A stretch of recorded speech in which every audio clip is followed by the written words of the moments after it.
就係嗰個題目啦。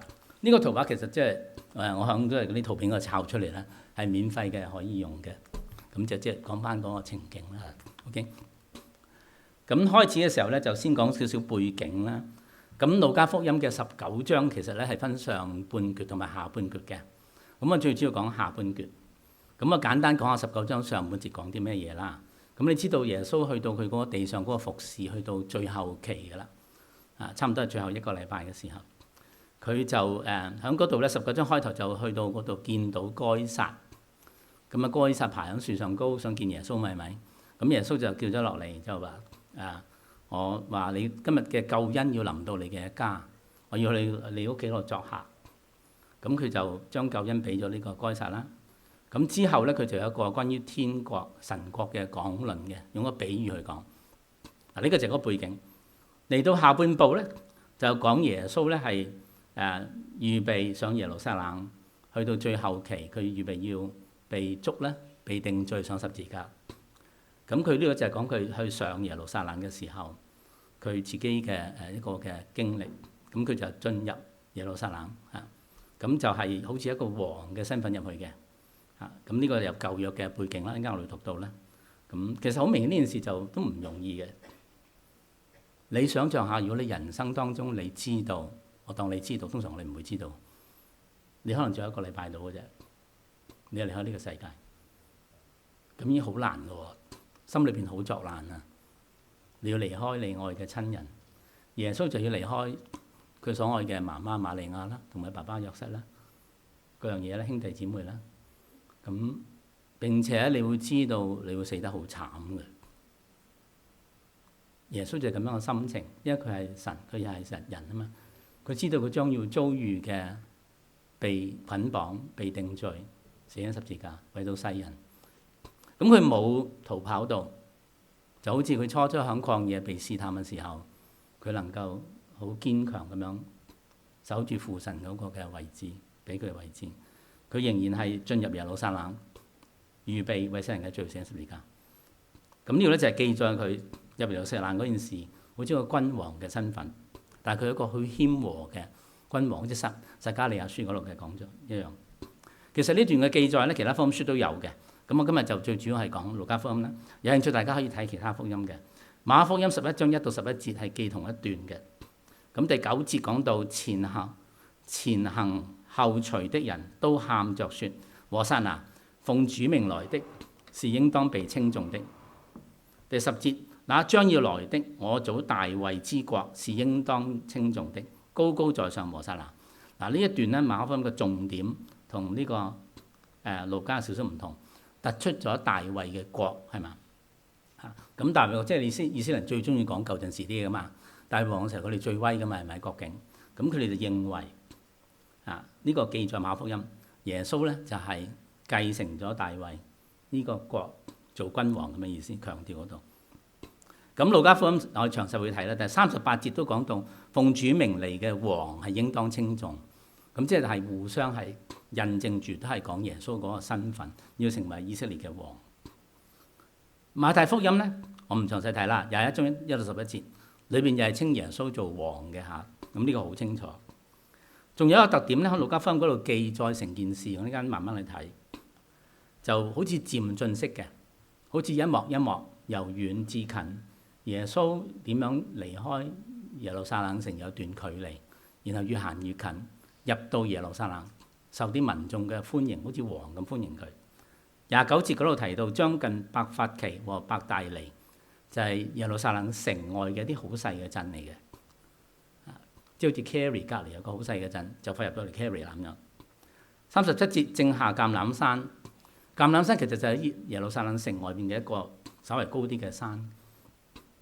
41節耶穌快到耶路撒冷，看見城。嗱，呢個就好明顯，耶穌都去到城嘅門口啦，唔係就唔會看見城咁係咪？咁就下邊就講耶穌見到耶路撒冷將來嘅遭遇咧，就為耶路撒冷咧係哭嘅，因為耶路撒冷我知道。後來就即係被毀滅咧，被羅馬軍隊入到去。好啦，咁呢個簡單背景交代俾大家嚇。咁咧，我就分咗3個段落。第一段咧就係叫預言嘅實現，28到32節嗱，先睇翻路加福音，然後後來先至再睇呢個舊約嚇。耶穌説完了這話，就在前面走上耶路撒冷去，將近伯法其和伯大尼，在一座山名叫橄欖山那裏，就打發兩個門徒說：你們往對面村子裏去，進去嘅時候，必看見一匹驢駒，拴在那裏，是從來沒有人騎過的，可以解開牽來。又有人問：為什麼解他？你們就說：主要用他，打發的人去了，所以見的主，正如耶穌所說的。咁呢度好明顯，我就 highlight 咗一啲嘢啦。呢個就係嗰件事嘅開始嘅時候，講耶穌要進入呢個耶路撒冷城。唔係，好似呢排叫有些少鼻塞，成日都喉嚨有些少鉗鉗咁嘅。Anyway， 咁有一句説話就 highlight 咗必看見。大家知道必看見就即係一定會睇見。嗱，呢句説話咧就好奇怪嘅。佢叫啲門徒行前一啲，佢話你必會看見有隻驢駒嘅，係咪好特別咧？佢唔係必看見一隻馬，必看見一隻羊，係咪啊？因為你知耶路撒冷地方附近啦嚇，應該好多呢啲羊啊啲咁係咪？咁驢當然驢都有啦，好特定嘅。咁跟住佢又話你又要同嗰個人講開，即係將啲繩解開佢，然後帶住隻驢過嚟，等我騎上去，乜意思啦？係一件好奇怪嘅事。咁我就睇到係咪耶穌基督佢預知咧？點解呢個神嘅計劃嘅一部分咧？係咪？其實32節就自己回答咗啦。聖經裏打發的人來了，所遇見嘅正如耶穌所說的，正如耶穌所說的，耶穌預先知道。咁嗰啲人去到見到啲驢，問嗰啲人攞隻驢，就真係好似耶穌講咁樣發生。咁即係耶穌係預知咯，因為耶穌係人係神嚟噶嘛，唔係淨係人嚟噶嘛，係咪？咁呢個就係好特別。咁呢件事其實耶穌都早已經知道。佢按住神嘅計劃去做呢件事，好有榮耀咁樣進入耶路撒冷呢個城，被歡迎好似王咁樣一個身份。咁但係呢個王咧就係一個謙和嘅王咧。我應該讀到呢個舊約就知㗎啦。撒迦利亞書9章9節到10節，佢一個謙和嘅王進入耶路撒冷城，佢要除去戰爭，佢就係彌賽亞。咁馬太福音都係按住呢個事記載咧。講到耶穌係要求咁做，咁佢哋就用個字眼同馬太咧，就係同馬可係相似嘅。佢就叫他們就去做。咁從他們呢個角度咧，就係指到門徒啦，好清楚，唔係別人。啲門徒就聽耶穌講，去揾隻驢駒翻嚟，咁等佢哋咧可以交俾耶穌咧騎上去。咁呢件事就即係覺得幾仔細，咁特別係咪？即係等於你今日有人同你講，喂，你揸架車翻嚟教會啲停車場啦，你見到有架車泊喺度，梗係唔係我架啦，即係啲好靚嗰啲車。你就同個司機講，我要揸出去用一用啊，咁個司機就俾你㗎啦，係咪好奇怪咧？係咪？即係呢件事即係好神奇嘅啊！嗱，嗰個係開始，呢個係必看見就講咗啦嚇。咁發生咗呢件事係點樣發生嘅咧？我哋睇個詳細啦。第二段謙卑嘅君王33到38。嗱，嗰度啲字細少少啦，啲眼力唔可以睇住呢度啦。他們解驢駒的時候，主人問他們說：解驢駒做什麼？他們說：主要用它。他們牽到耶穌那裏，把自己的衣服搭在上面，扶着耶穌騎上。走的時候，眾人把衣服鋪在路上。將近耶路撒冷，正下橄欖山的時候，眾門徒因所見過的一切異能，都歡樂起來，大聲讚美神，說：奉主名來的王是應當稱頌的，在天上有和平，在至高之處有榮光。咁啊，逐啲睇啦嚇。我哋點解話耶穌謙卑咧？咁呢度就睇到佢王嚟噶嘛，係咪？點解會係騎驢嘅？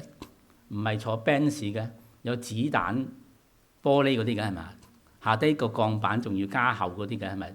今日啲總統、今日啲國王出去，梗係要坐嗰啲噶嘛，跟住俾人射啊嘛，係咪？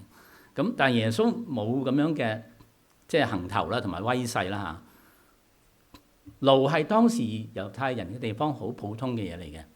有時我哋會俾佢，我哋即係舊約聖經都有講到用驢嘅地方啦，係咪？係俾人哋要嚟載一啲重嘅貨物啊，由呢度去到嗰度啊，又或者係有時俾人騎啊，即係呢啲普通百姓用嘅嘢嚟嘅。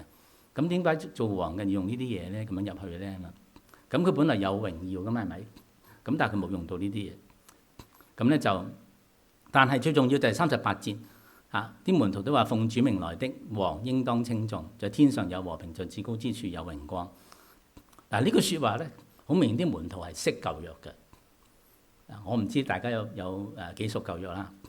呢一班猶太人都相信舊約嘅聖經㗎嘛，佢哋熟讀㗎嘛。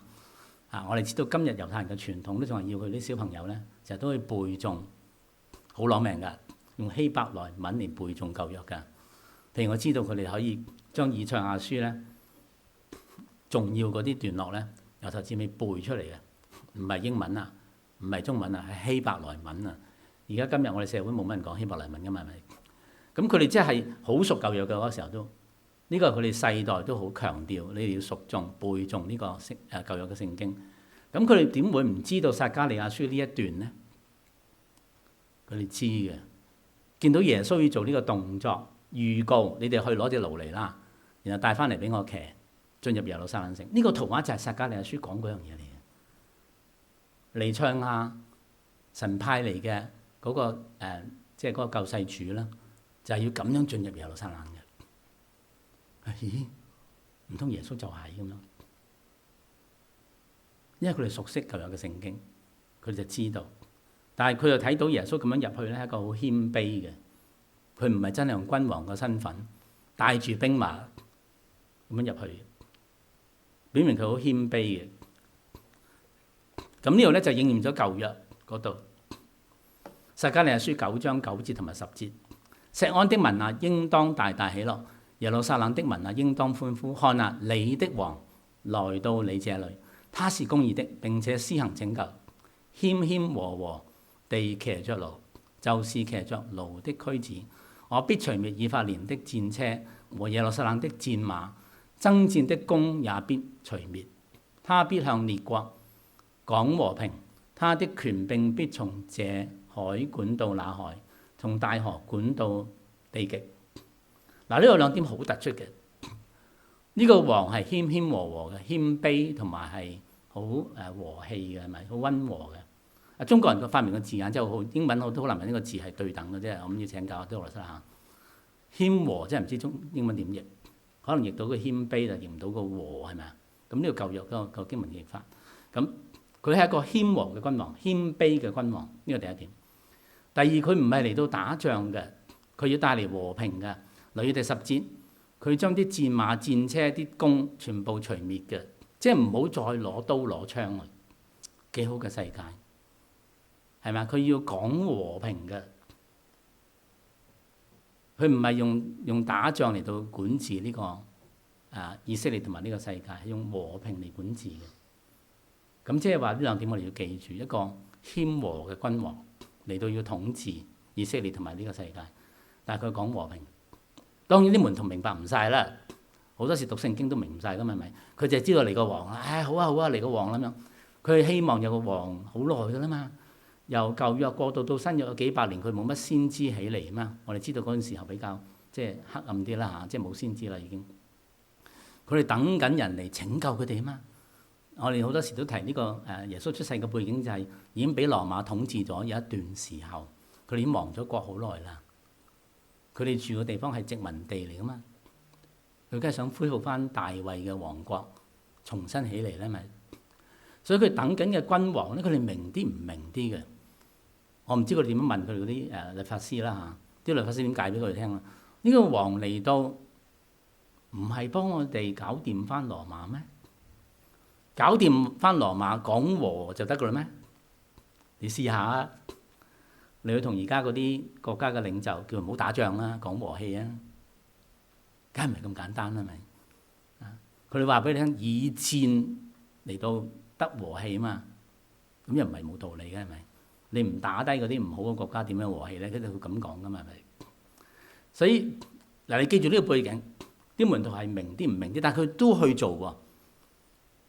做一樣嘢，我今日話可能傻傻地嘅，行上前面去。見到有隻驢，你就問我攞咗隻驢，佢俾唔俾你都唔知，可能鬧你傻㗎啫。驢係我而揾食㗎係咪？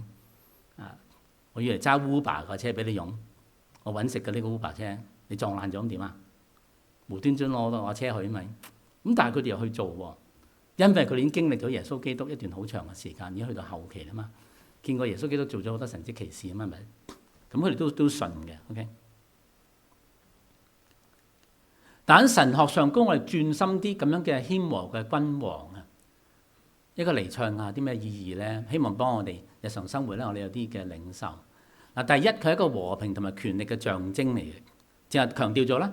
古代嘅君王好有威勢噶嘛，你睇舊約就係啊，個王要你死就死嘅，要你生就生嘅，係咪？咁佢如果一個王要進入耶路撒冷城，梗係好有排場啦。個王未出現之前已經有戰車、戰馬、軍隊，有盔甲操喺前邊啦，係咪？要保護個王啦，係咪？耶穌冇用到呢啲嘢喎，佢係一個和平嘅君王嚟嘅喎。佢用咗啲平民嘅交通工具就係驢喎，你要進入呢個耶路撒冷喎，係嘛？你要代表一種和平表達出嚟嘅權力。第二咧就係彌賽亞嘅應驗同埋對比啦。或者我都簡單解咗，以色列人等緊嘅彌賽亞，佢哋成日都有個誤解嘅。佢哋以為呢個彌賽亞嚟幫佢搞掂咗呢個羅馬，搞掂呢個世界嘅問題，我哋就會平平安安咁跟住呢個彌賽亞過日子啦，係嘛？佢會將公義、拯救、謙卑，但係騎住驢，同嗰啲以色列人嘅期望係有落差嘅。難怪好多以色列人，包括領袖，接受唔到耶穌基督咯。其實簡單啲嚟講，可能佢係讀舊約讀得唔好啊。讀得唔通啊！讀通咗就明耶穌基督係要嚟2次噶嘛。譬如以賽亞書61章62節嗰度，61章62章嗰度，特別62章提到啦，呢個和平嘅君王第一次嚟和平噶嘛。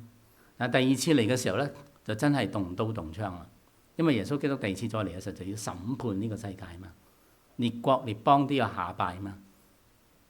咁第二次耶穌基督再翻嚟咧，佢就係審判世界嘅。咁佢要停止呢個世界嘅所有嘅唔好嘅嘢，然後先至統治呢個世界到永遠嘛。我哋信耶穌嘅人就會跟住耶穌啦，唔信嘅人就要被審判啦。咁所以佢哋冇讀通啊。耶穌嚟嘅時候嗰個詳情讀得唔係咁明白。Okay? 第三咧就係侍奉嘅態度，好明顯耶穌就 demonstrate 咗一個即係示範咗俾我哋睇，君王就係領袖之中嘅領袖嘛。好比一個教會、一個教派，天主教有教皇啦，咁都可以咁比喻啦。雖然唔係真係一樣嚇，佢個虛己服侍人嘅君王，就好似我都知道天主教嘅教皇以往去到每一個地方落基嘅時候，都有個動作噶嘛，記唔記得？佢要親吻嗰個土地咁啊，表示佢對嗰個土地嘅愛、關懷同埋謙卑啊嘛。佢會錫一錫個地下喎，錫得好入定係點我唔知啦。一種虛己嘅服侍，佢放低咗自己尊貴嘅身份，平民嘅方式進入呢個大家都明啦，即係佢唔係用一種君王嘅方式騎驢仔，你用嗰啲工具，佢都用嗰啲工具，嗰種嘅親和力好清楚嘅，佢唔會令到你覺得威嚇、驚怕、驚慌，因為如果大隊軍馬咁行出嚟咧，我諗你都閃開先啦，係咪？唔知個王想點噶嘛，係咪？就算要睇熱鬧，都行遠啲啦；要剝花生，都行遠啲，揾個安全啲嘅地方，係咪？但係佢唔係啊，所以啲人咧係夾道歡迎佢嘅。佢即係咁樣去做。咁呢幾點咧就係一種嘅特色，同埋佢服侍人嘅君王，好明顯佢係用呢個方式。耶穌基督頭嗰18章路嗰方面展示咗出嚟啦。第19章只係個結論嚟嘅啫，係嘛？佢就快要去死啦。佢將佢地上高嘅服侍嗰3年咧，大概總結咗一個謙卑嘅君王嚟到服侍人，唔係要得人嘅服侍，去醫治趕鬼、憐憫、起死回生、停止風浪。上一次我哋講停止風浪啦，係咪啊？同埋呢個將呢個污鬼驅出嚟，佢就同人走埋一齊，佢進入黑暗，將人帶出嚟。今日嘅祈禱有記得阿經浩喎，神喺黑暗中將我哋帶翻出嚟。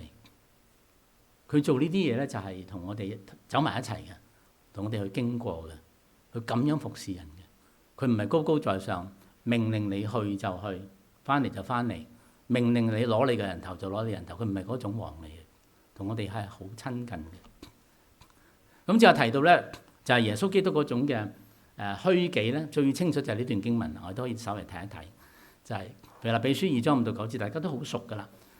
咁就係第7節，反倒虛己，取咗奴僕嘅形象，成為人嘅樣式。既有人嘅樣子，就將自己卑微，卑微即係謙卑到最低啦，係咪？全心順服，以至於死，且死喺十字架上。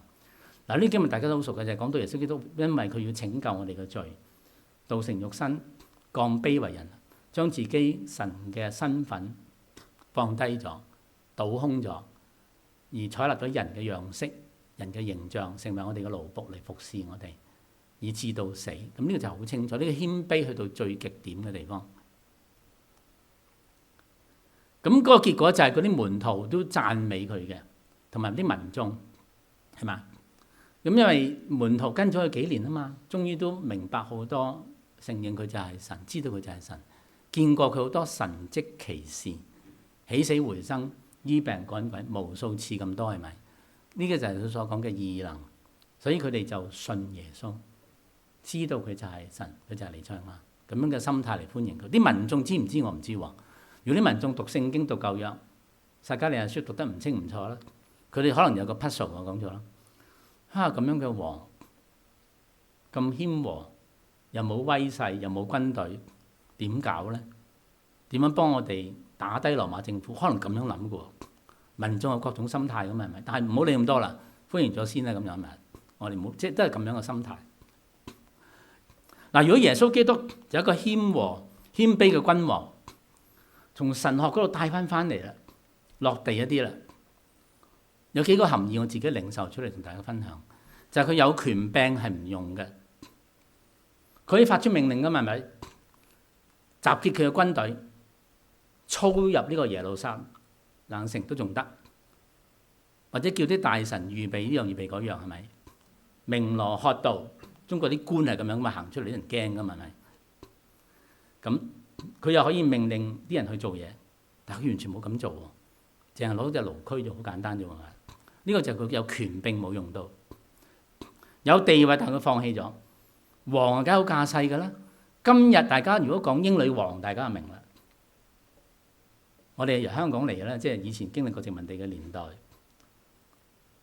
提起英女王，記得如果年紀稍微大少少啲，就記得英女王加冕嘅時候啊，伊利沙伯二世幾咁威水。因為伊利沙伯一世好鬼長啊嘛，條命記唔記得？好似90幾歲先翻咗去天家啦。英女王即係伊利沙伯二世，終於就位啦。好似我哋係親眼電視機見到啦，記唔記得幾威啊？喺白金漢宮出嚟嗰個馬車幾靚啊！幾多着住盔甲嗰啲禮服嘅官兵喺附近前後呼擁啊！咁樣先至係王啊嘛，女王啊嘛。耶穌咁樣咁兜踎嘅咩？係咪？都話唔似啦，好多人覺得係咪？所以嗰啲法利賽人覺得佢唔似王咧，係用世界嘅標準去量度，好似啱，其實係錯。我話佢讀聖經讀得唔透啊嘛，所以讀聖經好緊要嘅。如果唔明就要再轉落去嘅。打岔一句啦，我最近即係好中意聽溫偉耀講道啦。佢有樣嘢好好嘅，佢話點樣先叫讀聖經讀得入咧？佢自己後生嘅時候就學呢樣嘢㗎啦。佢話將一句經文反覆咁樣睇。佢試過咧，將句經文咧，特登去一個安靜嘅地方，譬如山啊，或者海邊啊，或者河邊啊，用半日或者幾個鐘反覆思考一句經文。佢話要將呢句經文能夠領會祈禱，神帶領我認識佢，認識一啲我以前唔認識嘅關於呢句經文嘅。譬如舉個例，我要有10樣嘢係揾到喺呢段經文係我以前唔認識嘅。哇，咁犀利！佢真係得㗎喎！經過幾個鐘頭之後，反覆思考安靜嘅地方咧，太嘈梗唔得啦，你個心要安靜。佢真係揾到有10幾樣嘢係新嘅領受，關於一句經文。嗱，我諗呢個咧就會讀聖經讀得通啦。我哋基督教嗰個即係最正嘅地方就係唯獨聖經嘛，係咪？馬丁路德講嘅唯獨聖經意思唔係讀書嗰個讀下，係即係單獨嗰個讀。唯獨倚靠聖經，唯獨信聖經咁解。咁要讀噶嘛？唔讀得明，唔讀得通，唔明白咁點得咧？咁我就都覺得傾到呢個時候咧，對我都幾有 impact 嘅。我就絕少將呢句經文咧反覆思考咁耐嘅，思考一陣間都會嘅。咁我真係都要學習。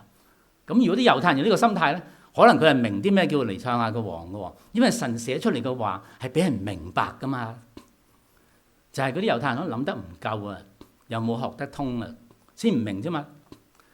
只要我哋今日堅持咧，我哋就會明。嗱，嗰拉扯有少少啦。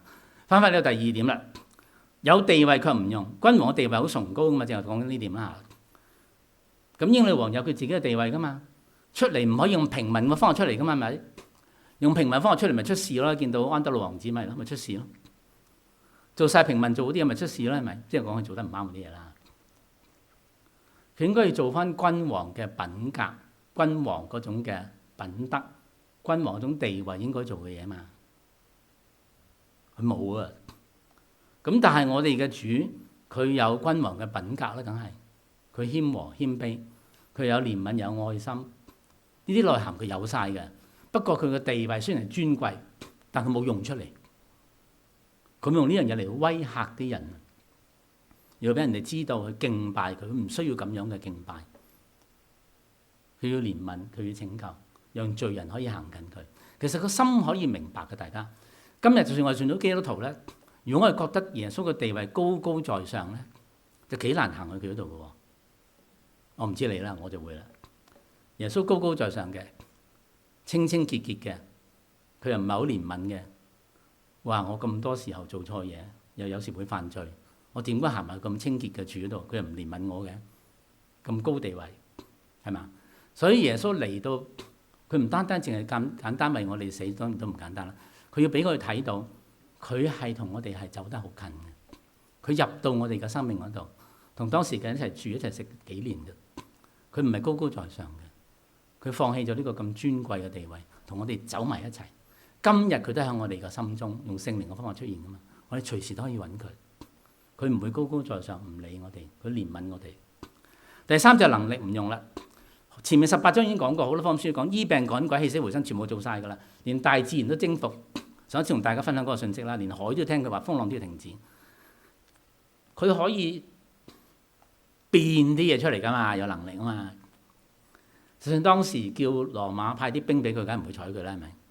佢變啲天兵出嚟得唔得咧？即係我想象啊，變啲天象出嚟得唔得咧？變啲刀、變啲劍出嚟得唔得咧？變架好靚嘅馬車出嚟得唔得咧？梗係得啦，神嚟噶嘛。但係佢冇咁做啊，即係我貪得意咁諗下啫。有時讀聖經都有啲想像力可以嘅。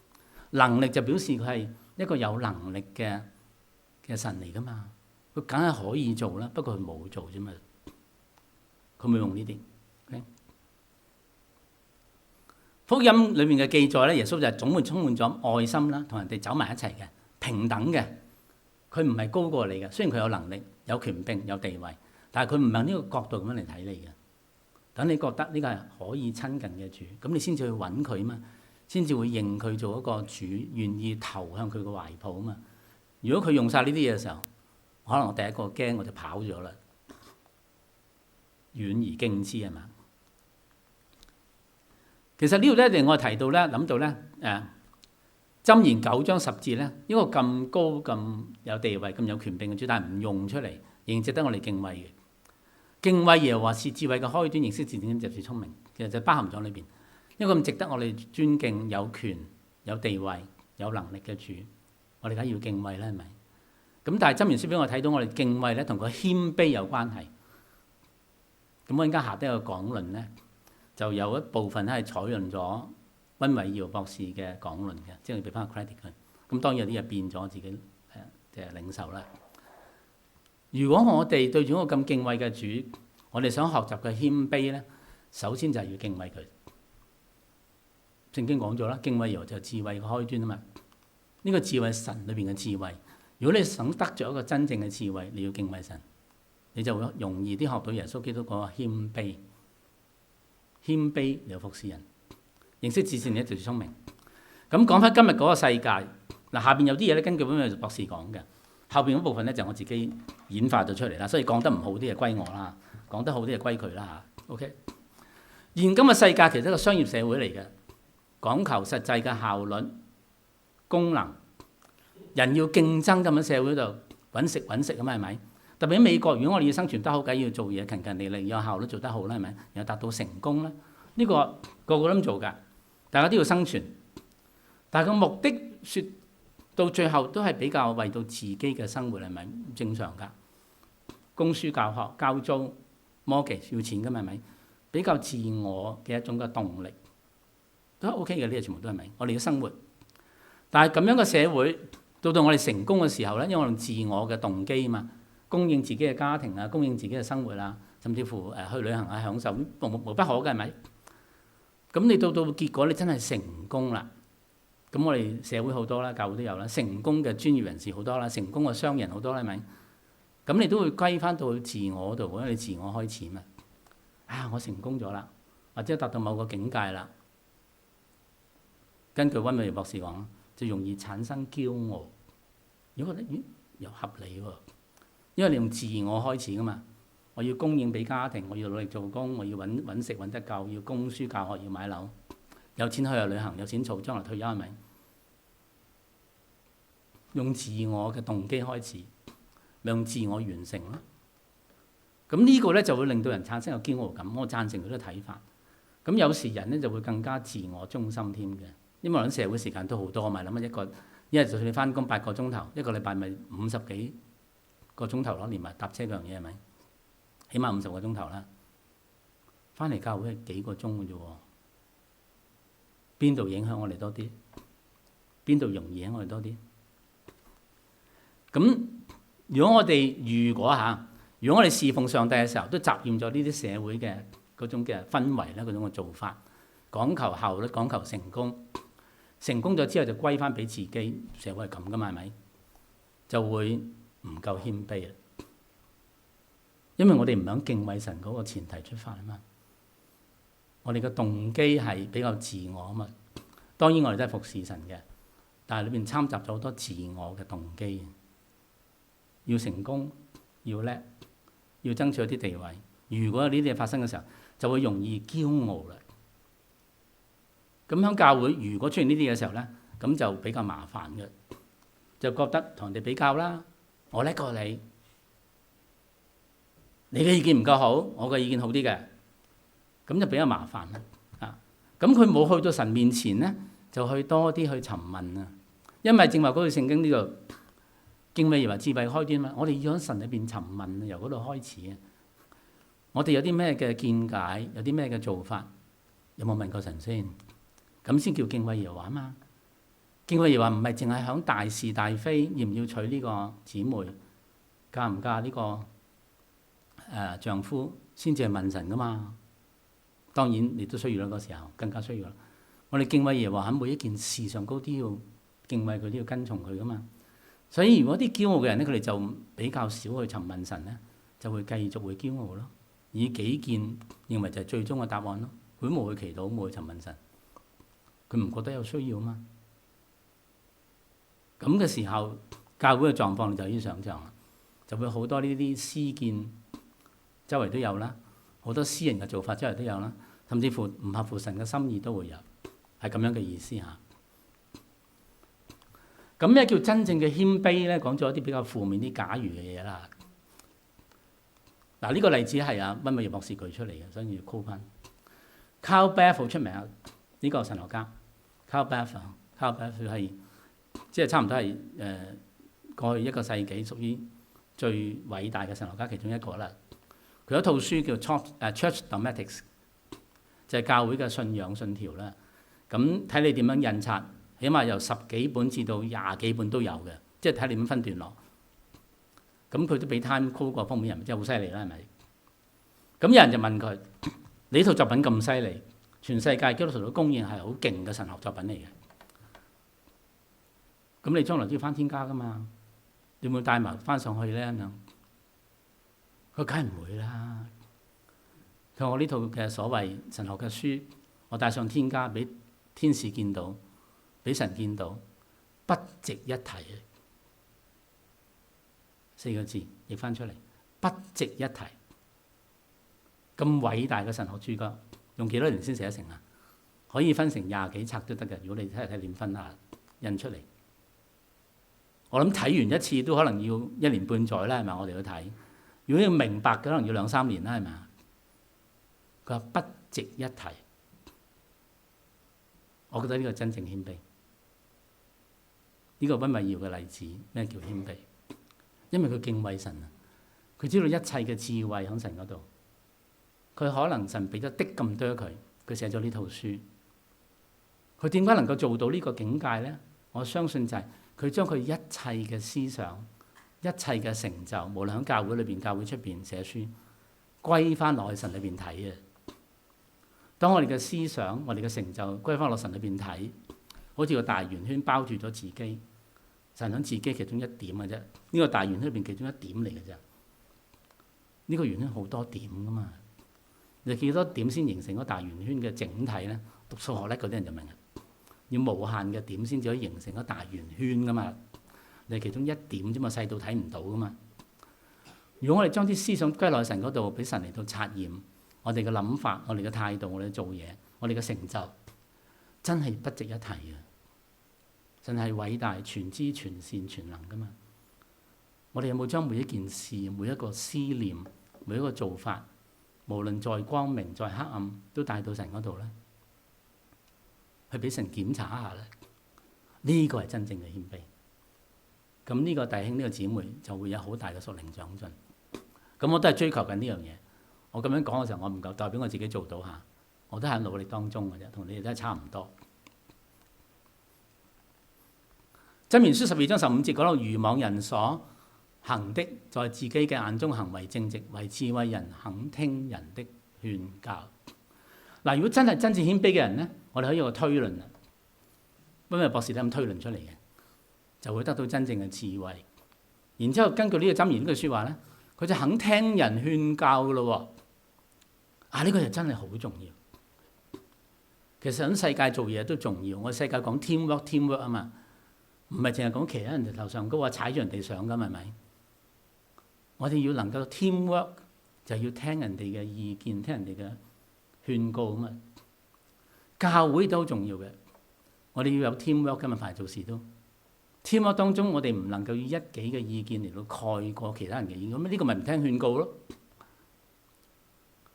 如果喺世界喺教會度嘅 teamwork 有一兩個人係都要堅持己見咧，真係好難搞嘅，係嘛？個 teamwork 就好難行得好啊。個領袖咧亦都好慘嘅，行唔喐啊。咁所以呢個就俾我哋一個警惕，我哋要先求神俾我哋成為一個真正謙卑嘅人，喺神裏邊嚟到睇萬事萬物，自己所思所念，自己嘅意見，甚至乎自己嘅人際關係，都帶喺神裏邊。我咁樣諗啱唔啱咧？神，我咁樣決定合唔合乎你嘅心意咧？否則可能帶嚟嘅影響好大，唔單止嗰個 teamwork，世界嗰啲事行唔到，教會嘅事工好難行嘅。如果有驕傲，有唔謙卑，有堅持自己嘅意見到極點，事工行唔到，人際關係又受影響，就係咁嘅意思。箴言17章27節，中文新譯本用呢個：有知識約束自己嘅言語，聰明人心平氣和。嗱，你有冇同嗰啲朋友弟兄姊妹相處好舒服㗎？你覺得佢哋個人好和善㗎，或者好溫和㗎，係咪？甚至好謙卑㗎，係嘛？其實咁啊，令我諗起即係阿葉牧師啦，佢生前同佢相處，大家都會好贊成嘅。佢係一個好謙和嘅牧師，同佢相處真係即係從弟兄嚟講咧，唔單單個牧師啦，好和善嘅。咁然之後咧，我又覺得咧，聰明人係心平氣和。多謝你提我，OK 咁咧就我仲有10分鐘到落嚟㗎啦，OK 咁咧就即係一個心平氣和嘅人咧，就我哋可以咧係能夠同佢咧好好地相處嘅，係嘛？但係如果相反嚟講咧，咁就會好困難，又係即係講咗啦，一個唔謙卑嘅人咁驕傲咧，當佢堅持己見嘅時候咧，佢就唔心平氣和，係嘛？喺世界有，但係假如如果教會有咧，又係好難搞嘅，因為唔心平氣和啊嘛，就冇得再講㗎啦。就咁樣嘅意思。見證啦，嗱呢個都係溫偉耀嘅見證，講一兩個見證啦，冇乜時間。嗱，溫偉耀點樣睇到自己唔夠謙卑咧？嗱，呢個係佢當年嘅見證，佢諗佢今日已經謙卑咗好多啦，即係經過幾十年。當年係大學2年班啊，佢好巴閉啊！佢向呢個教會已經做到教會夏令營嘅主席，哇！好犀利喎，年青人嚟做大學二年班，18、19歲啫喎。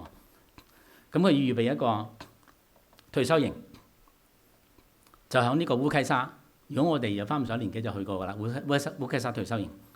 咁佢就要接講員，咁佢就去碼頭接。當年係坐船去嘅，由中文大學嗰個碼頭叫做馬料水啦去啦嚇，就未有車嘅，即係直接好麻煩嘅。點知去到嗰個場地，嗰啲會有100幾200人企晒喺度，冇入禮堂喎。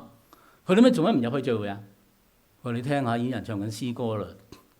原來嗰個營地搞錯咗，將嗰個禮堂又借咗俾人哋。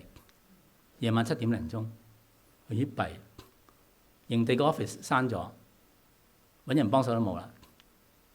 咁阿溫美瑤就好聰明噶嘛，係咪？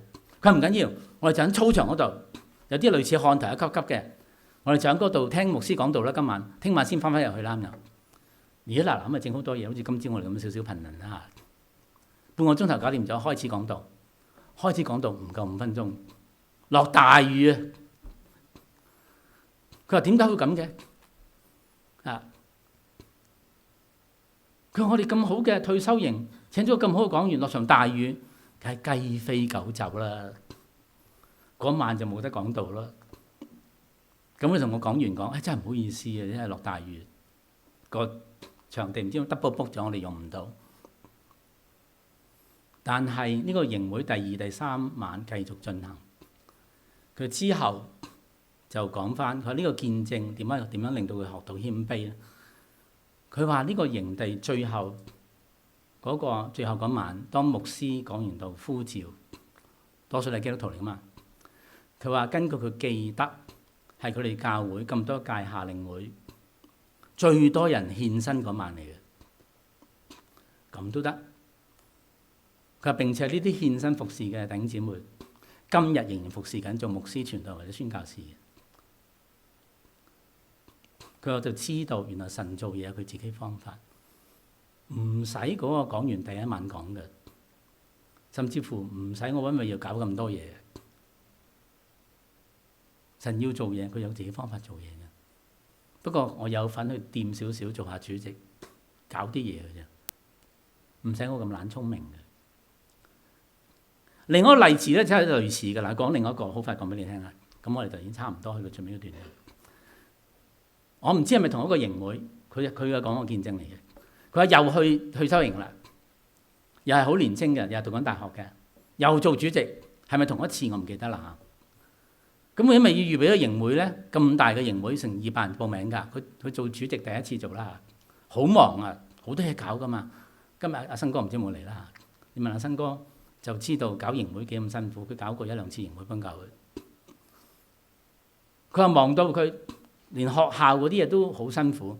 佢當時喺大學度咧，就老師俾個責任佢，雖然讀緊 undergraduate degree 物理學啦，當時仲有大學入學試㗎嘛，中文大學幫手改卷啊，改物理科學卷。佢梗係唔係教授改啦，我哋啲 tutor 改㗎嘛，成幾千份嘅卷考物理，想入呢個物理系，我哋幾個 tutor 咪分咯。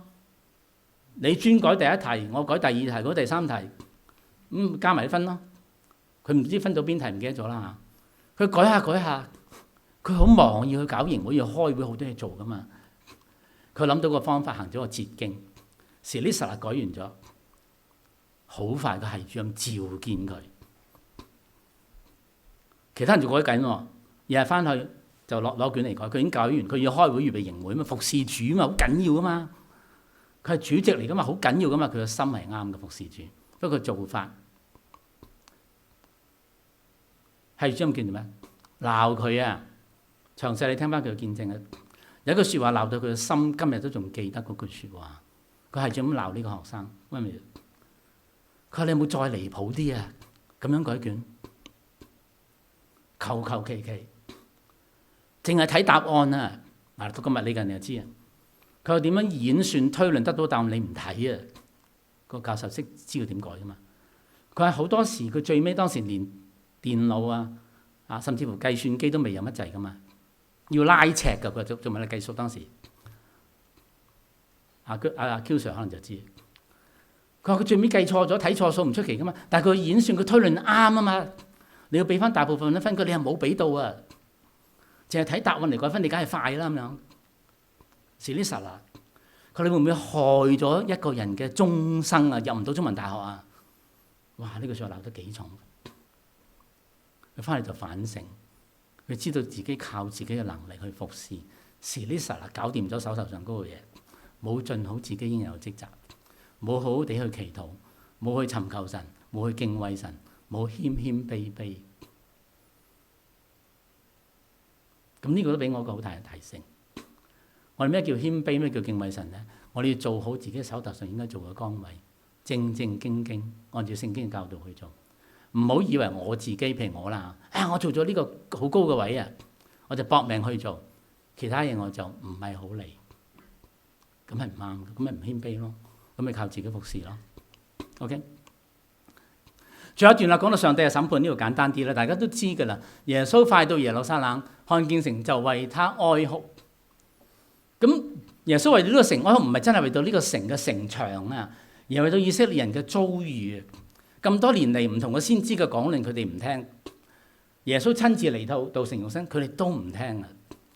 佢預告定羅馬公元70年，根據歷史啦，之後幾十年啦，攻入耶路撒冷，毀滅咗聖城、聖殿。佢哋個遭遇好慘啊！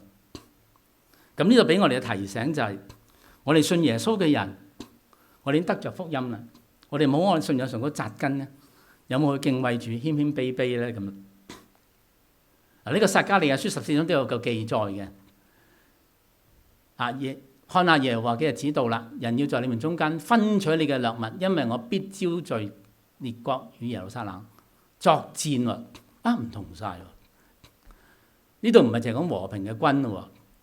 撒迦利亞書後啲14章講到耶路撒冷第一次嘅遭遇，耶穌第二次未翻嚟啦，係會被毀滅嘅。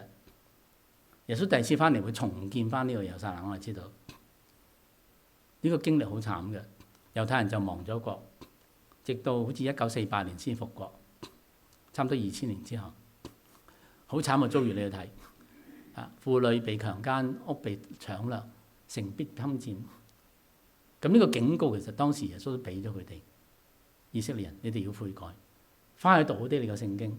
撒迦利亞書你哋識嘅。嗰啲律法師、嗰啲猶太人嘅領袖，梗係唔中意耶穌啦。你哋有冇好好地讀舊約聖經？